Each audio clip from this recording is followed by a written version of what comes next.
Còn nàng ấy chia sẻ ápសម្លេងធัวខ្សែលេខ70ទៀតដែលនឹងត្រូវសម្ដែងមួយខ្សែអាននេះទៀតក្នុងថ្ងៃនេះខ្ញុំកណាចម្បានសម្ដែងអំពីបញ្ញយានីព្រាហ្មណ៍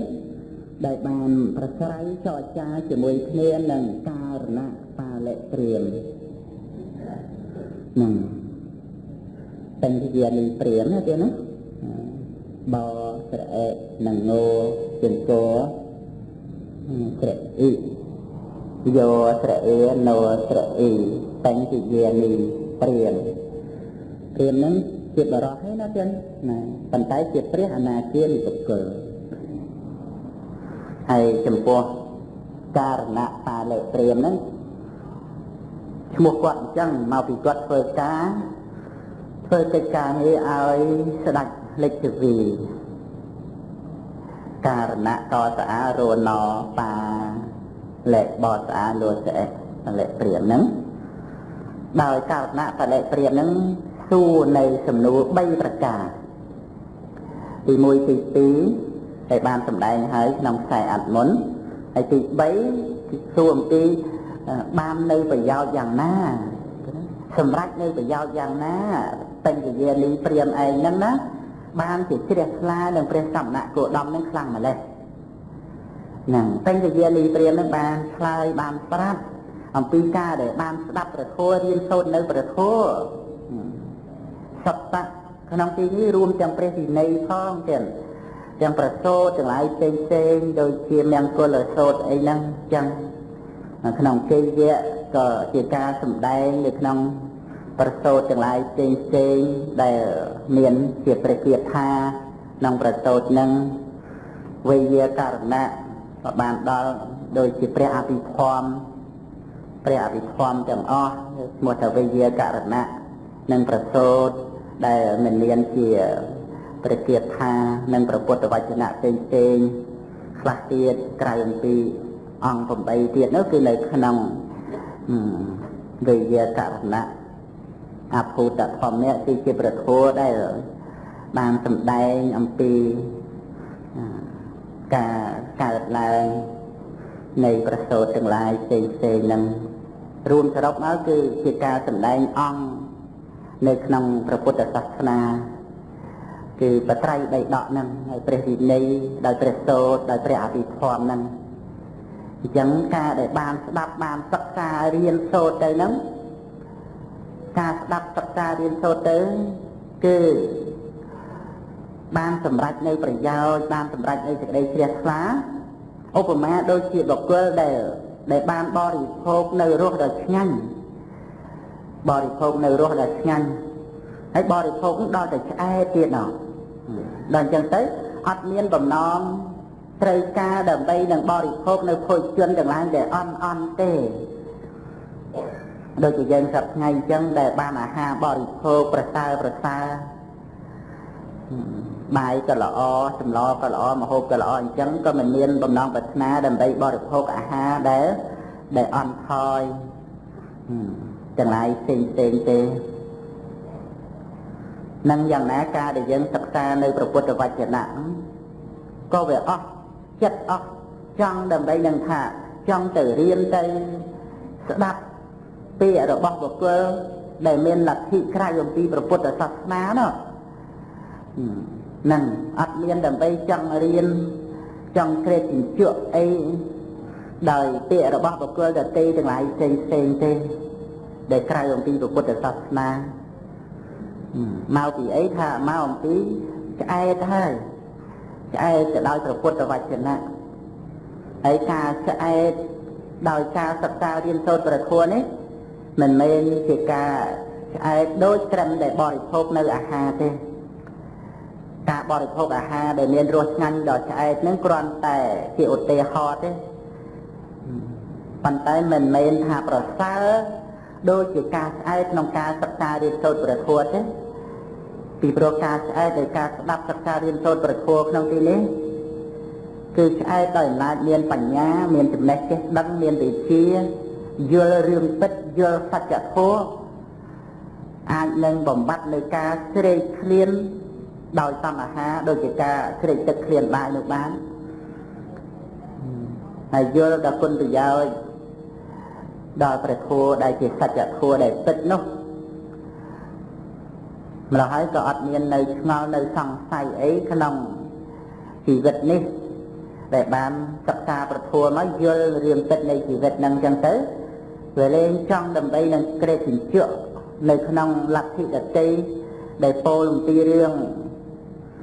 ខ្លួនរឿងព្រលឹមដែលនឹងត្រូវបានទទួលនៅផលយ៉ាងនេះផលយ៉ាងនោះដែលនឹងត្រូវស្លាប់ទៅខ្លួននឹងទៅកើតយ៉ាងនេះយ៉ាងនោះដោយអត្តាដោយអាត្មានឬនឹងរឿងដែលថាខ្លួននឹងឯងយ៉ាងណាមានអ្នកដទៃជួយយ៉ាងម៉េចក៏វាលែងចង់រៀនចង់សិក្សាចង់ប្រព្រឹត្តបដិបត្តិអីអស់ទៅពីព្រោះបានដឹងថារឿងដែលប្រយោជន៍ពិតនោះវាមិនមែននៅលើខ្លួនជាអ្នកបានទេ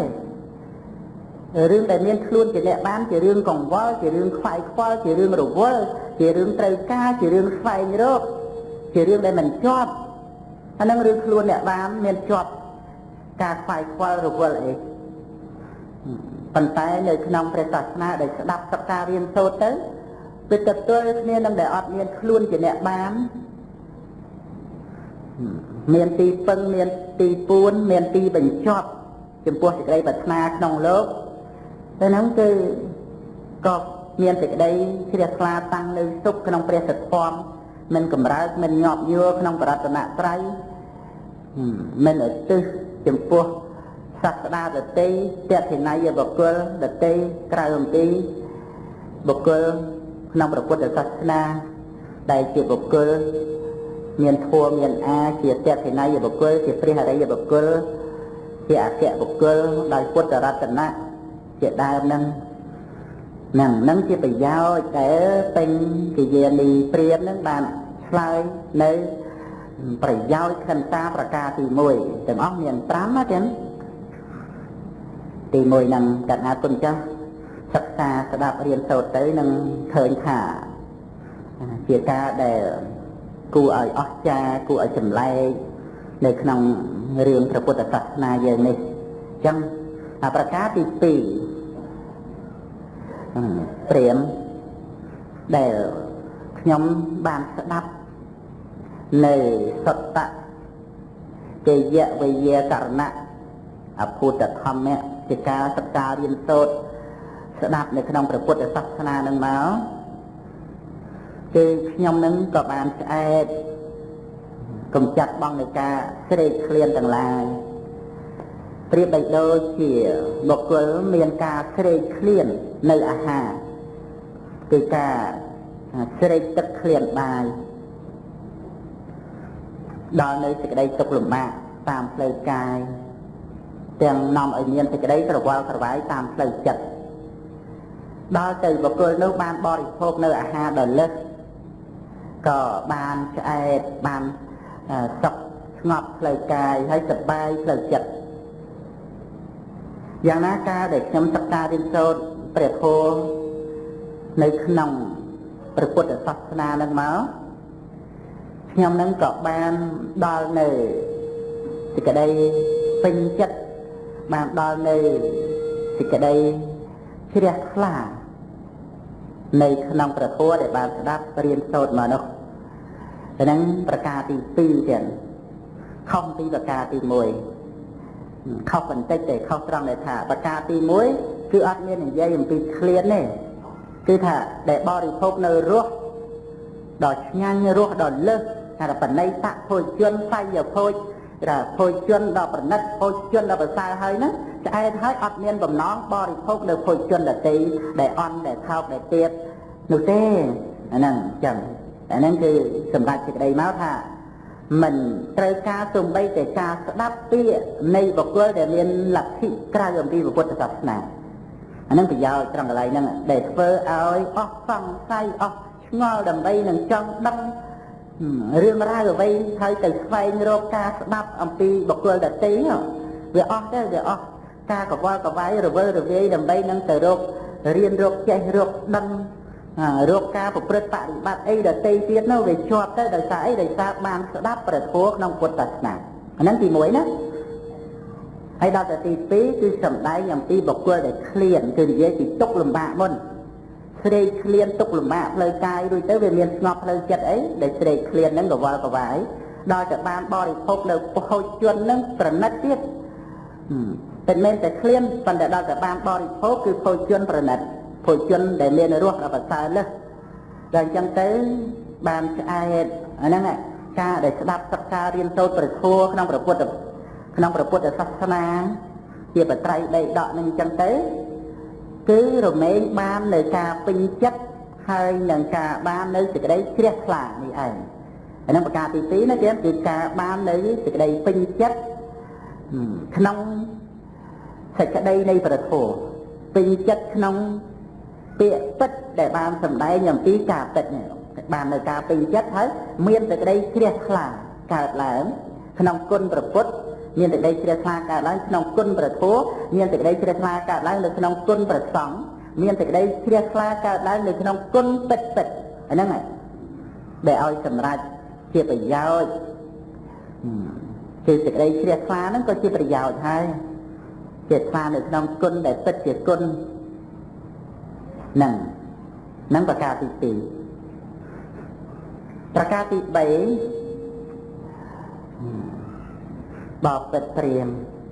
ក្នុងការដែលខ្ញុំនឹងបានស្ដាប់សិក្សារៀនសូត្រនៅសត្តកិយវេយាករណៈអភូតធម្មៈក្នុងសាសនារបស់ព្រះដ៏មានប្រភាកអញ្ចឹងទៅគឺធ្វើឲ្យខ្ញុំនឹងឯងបានដល់នៅបៃតិបាមួយជានិងសេចក្តីសប្បាយជាសុខប្រៀបបីដូចជា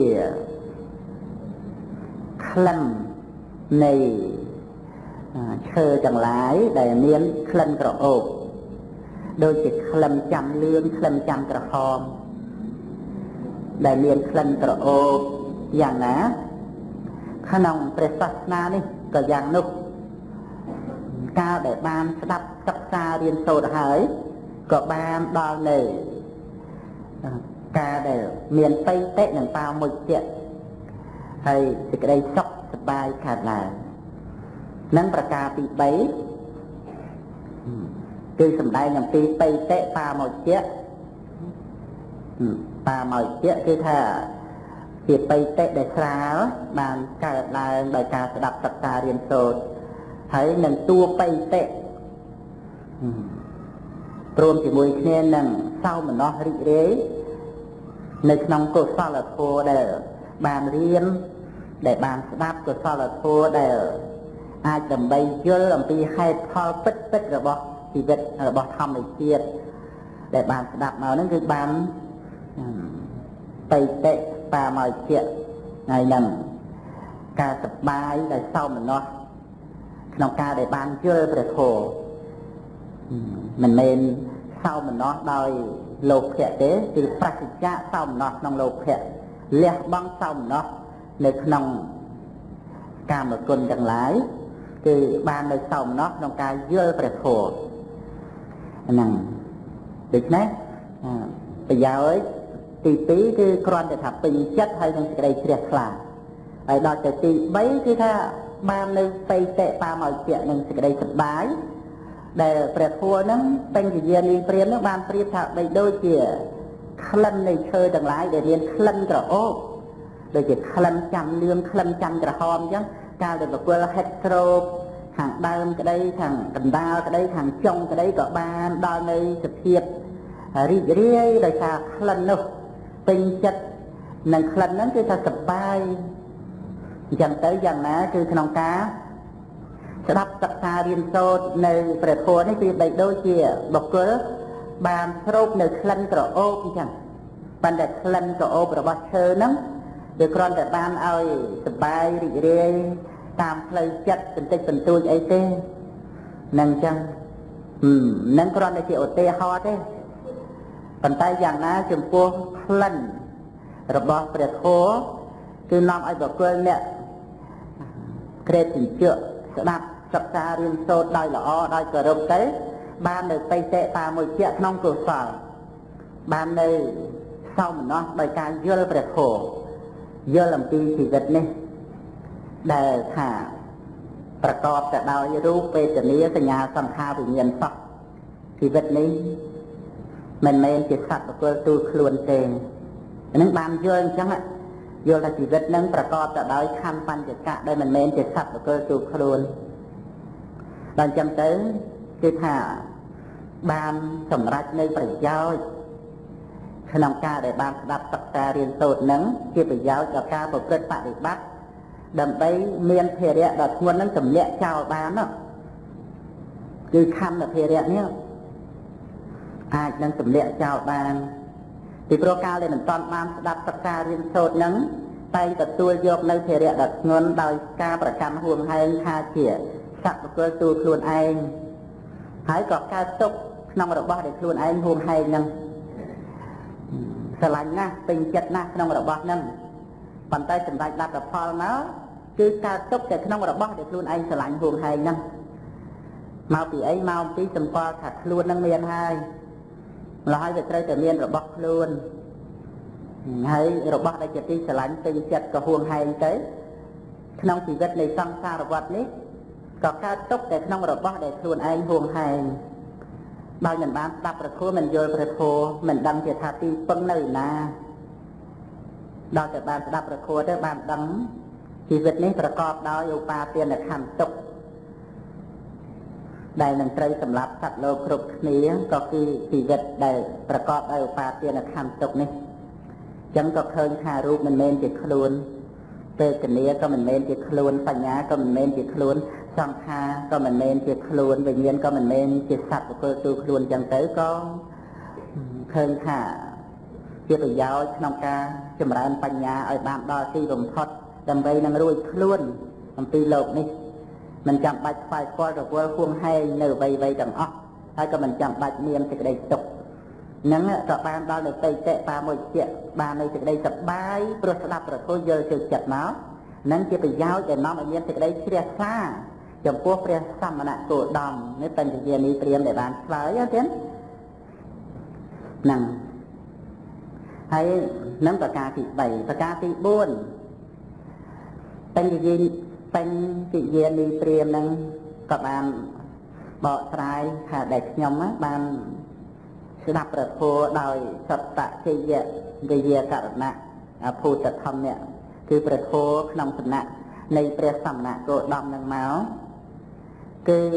បានកំចាត់បងនៅសេចក្តីសោកសេចក្តីខ្សឹកខ្ជួលទុក្ខទោមនស្សនិងសេចក្តីចង្អៀតចង្អល់ចិត្តប្រៀបបីដូចជាបុគ្គលដែលឈឺបុគ្គលដែលមានអាពាធ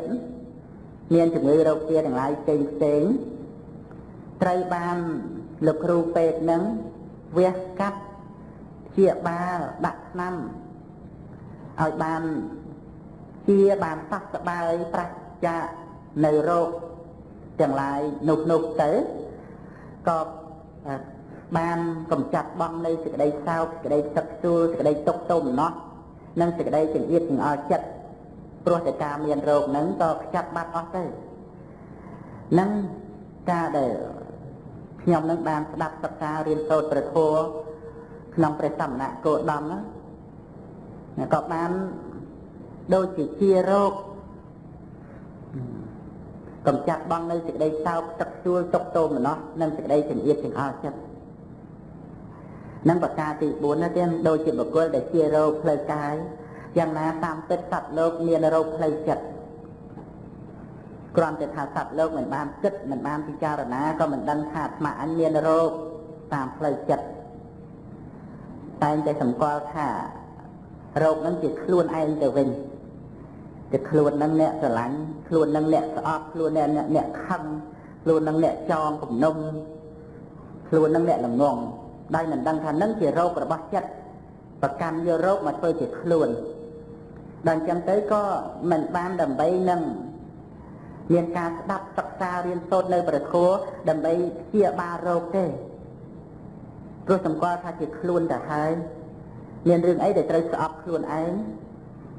នៅពេលដែលស្រឡាញ់ក៏គ្រប់គ្រងខ្លួនឯងជាអ្នកស្រឡាញ់នៅពេលដែលខឹងក៏គ្រប់គ្រងខ្លួនឯងជាអ្នកខឹងនៅពេលដែលល្ងងហ្នឹងក៏នៅតែគ្រប់គ្រងខ្លួនឯងដែលល្ងងហ្នឹងទៀតល្ងងអីល្ងងទៅខ្លាចតែអញ bàn tì ngăn để sưu miền liệt miền vô phần năng vì pro là ngon nắng mình ban khơi thay chỉ rô vậy nè là ngon nắng cái luôn nói nơiจะ control ខ្លួនយ៉ាងសត្វលោក control ខ្លួនឯងផង control នៃខ្លួនឯងដែលមានកិលេសផង control អំពើធ្វើរបស់ខ្លួនឯងផងហ្នឹងប៉ុន្តែតែនិយាយលីព្រាមបានពោលថាការដែលបានស្ដាប់ប្រធัวទៅគឺដូចជាការជារោគចឹងដូចជាការជារោគតាមផ្លូវកាយប៉ុន្តែតាមពិតគឺជាការសះស្បើយរោគតាមផ្លូវចិត្តដែលចិត្តនឹងប្រកបដោយកិលេសជារោគចិត្តនឹងមានរោគចឹងក៏កំចាត់បងនៅសេចក្តីសោកសេចក្តីខ្សឹកខ្សួលសេចក្តីទុក្ខទោមនស្សនិងសេចក្តីចង្អៀតចង្អល់ចិត្តដោយសារបានស្ដាប់សិក្សារៀនសូត្រនៅព្រះធម៌កណ្ណាគុណម្ចាស់ទៀតនេះគឺថាជាការពិតណាស់មិនថាការណោះឬសពថ្ងៃនេះឲ្យតែបានស្ដាប់ពិចារណាឲ្យឃើញហេតុផលពិតទៅគឺរមែងបានសះស្បើយនៅសេចក្តីសោកខ្សឹកខ្សួលសេចក្តីទុក្ខទោមនស្សសេចក្តីចង្អៀតចង្អល់ចិត្តជាពិតប្រាកដព្រោះបានយល់រឿងជីវិតបានយល់រឿងជីវិតតាមសេចក្តីពិតឃើញថាជីវិតហ្នឹងវាតែងតែយ៉ាងហ្នឹងវាត្រូវតែអញ្ចឹងជីវិតរៀបចំដោយហេតុបច្ច័យមកយ៉ាងណាធម្មតានៃជីវិតមានសម្មាទិដ្ឋិយល់ត្រូវឃើញនៅក្នុងរឿងជីវិតម្ល៉េះហើយរំលត់នៅទិដ្ឋិបញ្ហាដែលនឹងចង់ដូរផ្លាស់កែប្រែបញ្ហាជីវិតឲ្យទៅជាយ៉ាងនេះឲ្យទៅជាយ៉ាងនោះក្នុងបញ្ញាញាណដ៏ប្រសើរដែលបានយល់ឃើញច្បាស់ក្នុងរឿងជីវិតហ្នឹងគឺជាការចម្រើនទៅដោយបញ្ញាសម្មាទិដ្ឋិដែលជាផ្លូវកណ្ដាលជាផ្លូវដើម្បីរួចអំពីជីវិតផ្លូវដើម្បីរលាស់ចោលនៅជីវិតដែលប្រកបដោយទុក្ខដែលប្រកបដោយបញ្ហាមានកូនចៅយ៉ាងណាភរិយាស្វាមីយ៉ាងម៉េចមេដាបេដាញាតិកាទ្រព្យសម្បត្តិគឺជាធម្មតានៃជីវិតមានកូនកូនស្លាប់កូនឈឺព្រាត់ប្រាសភរិយាស្វាមីព្រាត់ប្រាសរស់ព្រាត់ប្រាសស្លាប់ឬក៏បញ្ហាទាំងឡាយដោយការជួបជុំនៅរបស់ដែលមិនជាទីស្រឡាញ់មិនជាទីពេញចិត្តដោយតាមរយៈទ្រព្យសម្បត្តិមិនជាទីស្រឡាញ់មិនជាទីពេញចិត្តពាក្យសម្ដីមិនជាទីស្រឡាញ់មិនជាទីពេញចិត្តជាធម្មតានៃជីវិតបុគ្គលកាលដែលមិនទាន់បានស្ដាប់ព្រះធម៌មិនអាចដើម្បីប្រឡែងចោលនៅជីវិតទៅតាមហេតុបច្ច័យទេនៅប្រកាន់នៅហួងហែងចាត់ថាគឺជាខ្លួនជារឿងរបស់ខ្លួន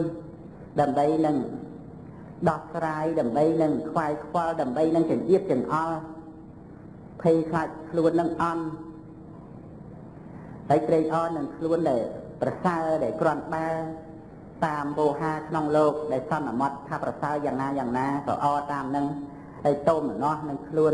ដែលជាស្ដីដែលជាថាដែលមិនបានតាមប្រាថ្នា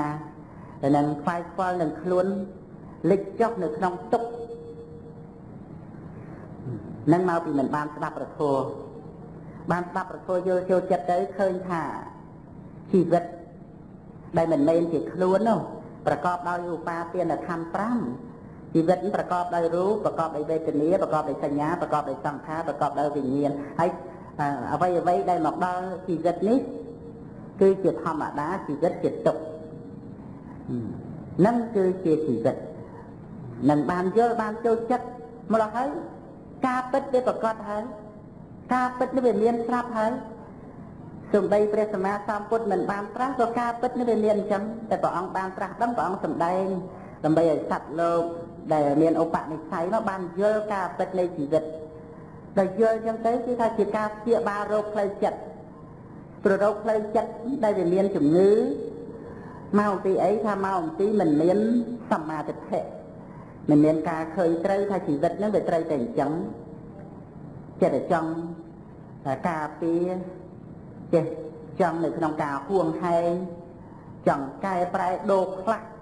នៅជីវិតហ្នឹងឲ្យវាខុសពីហេតុដែលផល កើតមកពីហេតុយ៉ាងណាដែលវាមានក្នុងជីវិតហ្នឹងមិនព្រមមិនល្មមមិនឃើញនៃបញ្ញាយ៉ាងនោះមិនព្រមមិនល្មមមិនឃើញនៃបញ្ញាដោយការប្រៀបទិននឹងរបស់ដតីនាំឲ្យមានការតោមណោះនឹងរបស់ដែលតោះចិត្តហើយនាំឲ្យមានការសោមនស្សលោភៈចាប់លំពាក់ប្រាថ្នាក្នុងរបស់ដែលពេញចិត្តតទៅដោយសារប្រៀបធៀបរឿងក្នុងលោកនេះដោយប្រតិចានៅហេតុផលទាំងអស់ដោយមិនឃើញថាអ្វីដែលកើតឡើងយ៉ាងណាវាពិតតាមហេតុតែវាមិនមែនជាយើងទេវាជារឿងរបស់ជីវិតទេមិនមែនរឿងរបស់យើងទេរឿងរបស់ជីវិតហ្នឹងវាត្រូវតែមានកូនឈឺកូនស្លាប់កូនប្រត់ប្រាស់ភរិយាស្វាមីមិនស្មោះត្រង់យ៉ាងណាគឺជាធម្មតាគឺរឿងហ្នឹងរឿងរបស់ជីវិតហ្នឹងវាត្រូវតែមានរឿងអញ្ចឹងប៉ុន្តែមិនបានប្រកាន់ថាជារឿងរបស់ខ្លួនយើងទេព្រោះបានស្ដាប់ពធយល់ចិត្តមានបញ្ញារលាស់ចោលនៅជីវិតឬថាជាការចេញចាកអំពីជីវិតដោយមិនប្រកាន់ជីវិតនឹងឯងថាប្រកបទៅដោយសត្វបុគ្គលទូខ្លួនទេគឺប្រកបដោយបញ្ញខណ្ឌតែប៉ុណ្ណោះម្ល៉េះឲ្យទុកដាក់រឿងទាំងអស់សម្រាប់ជីវិតតែខ្លួនឯងមានទីពឹងខ្លួនឯងមានទីពួនគឺជ្រក់នៅក្នុងកន្លែងណាគឺជ្រក់នៅក្នុងការរំលត់សេចក្តីប្រកាន់ហ្នឹងជ្រក់នៅក្នុងសម្មាទិដ្ឋិដែលឃើញថាជីវិតមិនមែនខ្លួនហ្នឹងទីជ្រក់ទីពួនហ្នឹងគឺមានពិតជាបរមត្តធម៌មានពិតមិនមែនមានតែបញ្ញត្តិមិនមែនមានតែឈ្មោះហៅទេមានពិតគឺត្រង់ដែលមានបញ្ញាហើយរំលត់បាននៅការឃើញខុសការប្រកាន់ខុសការហួងហែងរំលត់នៅទិដ្ឋិហ្នឹងគឺជាបរមត្តធម៌មានពិតទៅតាមផ្លូវនៃបញ្ញាគឺបានដល់នៅទីពួនដែលជានិរោធផុតចាកអំពីជីវិតផុតចាកឧបាទានខណ្ឌផុតចាកទុក្ខឡើយប្រគល់រឿងប្រគល់រាវប្រគល់ទុក្ខសម្រាប់ជីវិតទាំងអស់ដោយឃើញថាជាទុក្ខសច្ចៈព្រឹត្តទៅតាមហេតុដែលជាសមុទយសច្ចៈប៉ុន្តែបុគ្គលអ្នកឃើញនោះបានផ្លូវនៃបញ្ញាទៅកាន់ទីពួនដែលជានិរោធគឺព្រះនិព្វានផុតចាកអំពីជីវិតបុគ្គលជីវិតសម្រាប់ទុក្ខសម្រាប់លោកជាធម្មតានៃផលដែលកើតពីហេតុអាហ្នឹងដែលជារោគនោះកម្ចាត់បងនៅសេចក្តីសោកទឹកជួលទុក្ខទោមណោះនិងសេចក្តីចង្អៀតចង្អល់ចិត្តបានហ្នឹងដោយសារបានស្ដាប់បានសិក្សារៀនសូត្រប្រធមនិងប្រការទី4ណាទៀតហ្នឹងទី5គឺបញ្ញយានីព្រាមហ្នឹងក៏បានសម្ដែងប្រាប់អំពីស្រះបោករណីដែលមានទឹកថ្លាទឹកសទឹកស្អាតមានរសឆ្ងាញ់ត្រជាក់មានកំប៉ុងរាបស្មើគួរជាទីត្រេកអរឲ្យចុះទៅចឹងបុគ្គលដែលដើរហាលក្តៅកវល់កវាយក្តៅក្រហាយពងដៃពងជើងក៏បានចុះទៅក្នុងស្រះបោករណីហ្នឹងដែលមានកំប៉ុងរាបស្មើមានទឹកថ្លាមានរសឆ្ងាញ់បរិភោគនៅទឹកនោះផងមុជផងបំបត្តិនៅសេចក្តីក្តៅក្រហាយកវល់កវាយយ៉ាងណាការដែលខ្ញុំនឹងបានស្ដាប់ប្រធัวដោយសត្តជយវិយាករណៈអភូតធម្មៈគឺជាប្រធัวក្នុងសំណាក់ព្រះសមណគោតមព្រះរាមារុក្ខហ្នឹងទៅក៏កំចាត់បងនៅសេចក្តីក្តៅការក្រវល់ក្រវាយការក្តៅក្រហាយនឹងប្រការទី5ណាទៀតខុសទី4គឺសម្ដែងដោយអពាតឧបមាក្នុងការដែលបានស្ដាប់ប្រធัวទៅក៏ដូចជាលោកគ្រូពេទ្យបានជួយព្យាបាលអ្នកដែលមានជំងឺមានអាពាធហ្នឹងឲ្យជារោគហ្នឹងទៅឲ្យសះស្បើយទៅនឹងយ៉ាងណាការស្ដាប់ប្រធัวហ្នឹងកំចាត់បងនៅអាពាធផ្លូវចិត្តមិនមានសេចក្តីសោកទឹកជួលទុកទោមណោះសេចក្តីជាទាំងអស់ឡើយក្នុងរឿងជីវិតអាហ្នឹងទី4ដល់ទី5គឺនិយាយពីស្រះបោករណីដោយសេចក្តីថាព្រះធัวក្នុងព្រះពុទ្ធសាសនាហ្នឹងដូចស្រះទឹកដែលថ្លាស្អាតមានរសឆ្ងាញ់អត់មានភ្លាវអត់មានប្រហាតអីទេរសជាទីពេញចិត្តហើយត្រជាក់មានកំប៉ុងដរាបស្មើគឺសំគួរទាំងអស់ដល់អ្នកដំណើរហាលក្តៅគឺត្រូវគ្នានឹងទឹកត្រជាក់ត្រូវការងូតត្រូវការបរិភោគរសស្រេកហើយចុះទៅក៏ស្រួលទឹកហ្នឹងក៏ថ្លាស្អាតពណ៌សស្អាតដល់អញ្ចឹងទៅកំចាត់បងនៅការក្តៅសេចក្តីក្រវល់ក្រវាយសេចក្តីក្តៅក្រហាយសត្វលោកដែលមានកិលេសលោកភៈទុសៈមោហៈទិដ្ឋិនានៈអកុសលនិវរណៈព្រៀបដូចជាបុគ្គលដើរហាលក្តៅ ពងដៃពងជើងអញ្ចឹងបានចូលមកសិក្សាប្រធัวស្ដាប់ប្រធัวក្នុងព្រះពុទ្ធសាសនាគឺប្រៀបបីដូចជាបុគ្គលដើរហើរក្តៅពងដៃពងជើងហ្នឹងបាន